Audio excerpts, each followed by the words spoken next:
Hi everybody, I'm here with Andy Burrows. My name's Steve Hambling. I'm the CEO of Kybos, an FP&A solutions provider. We're a Jedox partner. So I'm here with Andy. Andy, perhaps you'd like to introduce yourself? Sure. Great to be here with you.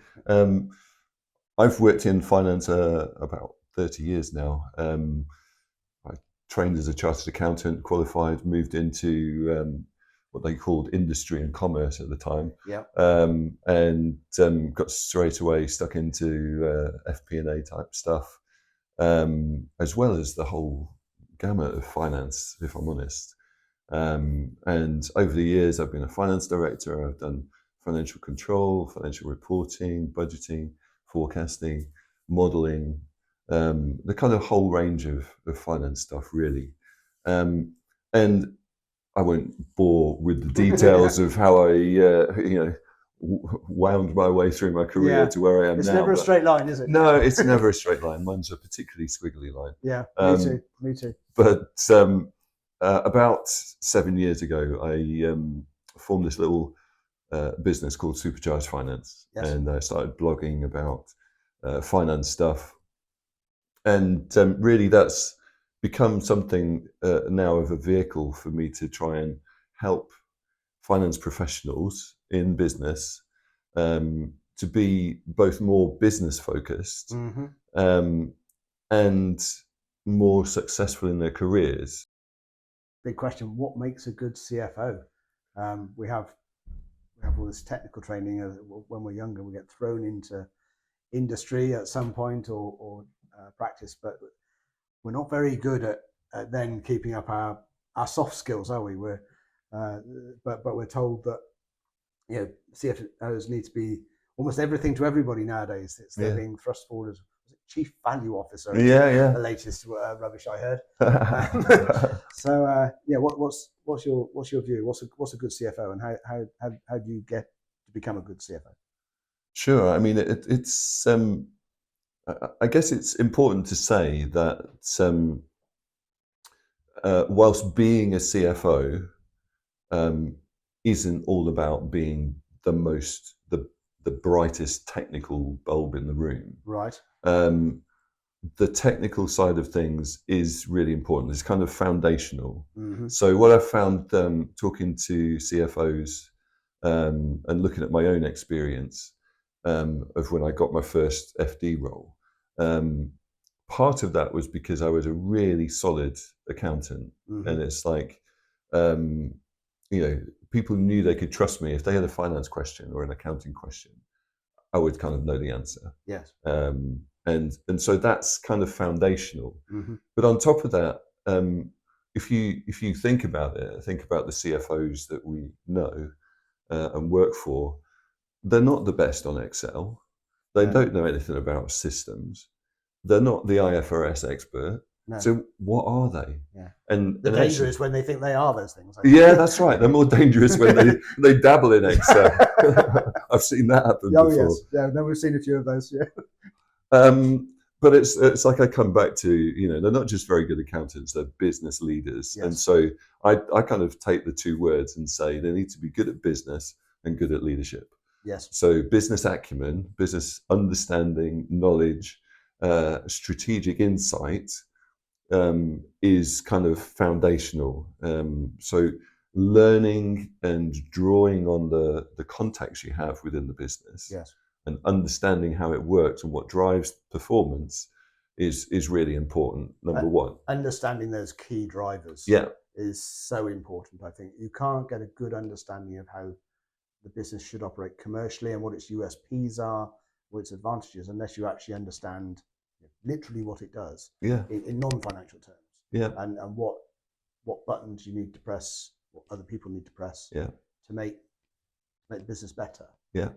And I think the finance side is simply a reflection of what they're doing. It's a measurement and a reflection of what they're doing, but you need to have a good understanding of that, I think. I agree. And it's kind of, when I first came into finance, and it's easy to get into this mentality of, the marketing manager is such a pain, with his accruals and his budgeting, the games that he plays.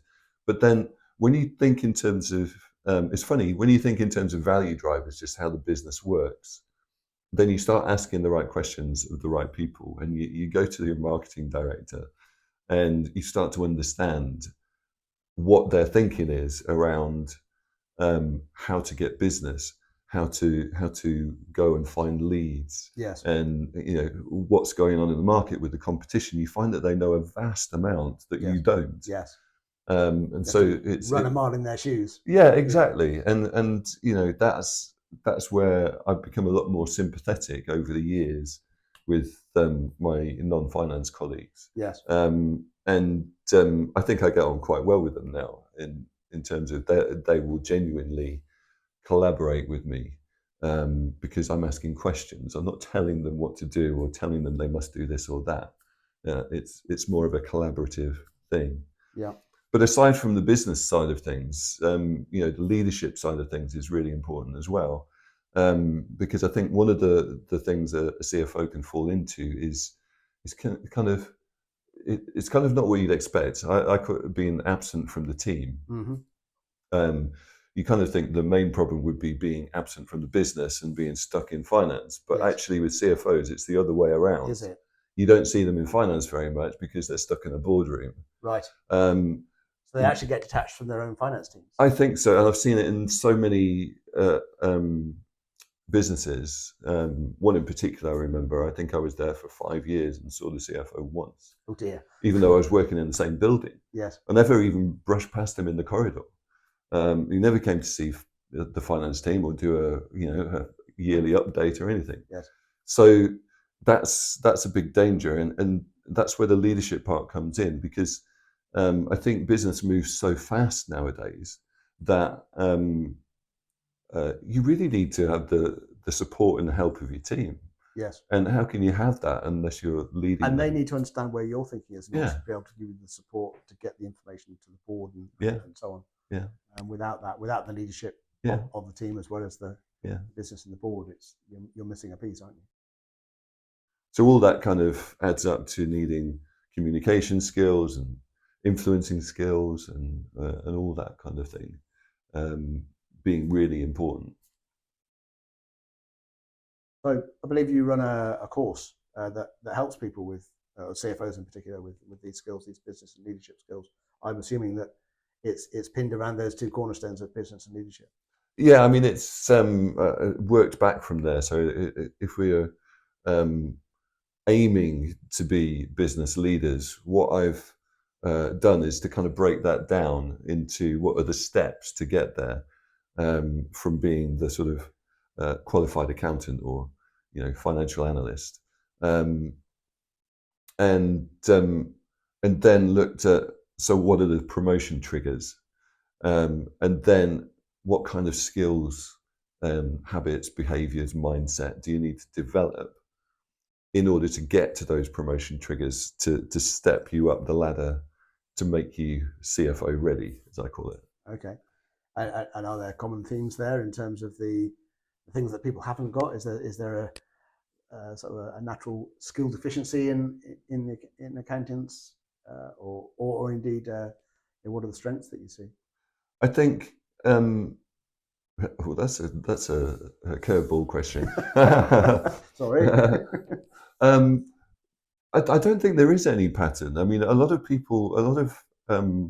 finance people beat themselves up about their communication skills, but actually they're not that bad.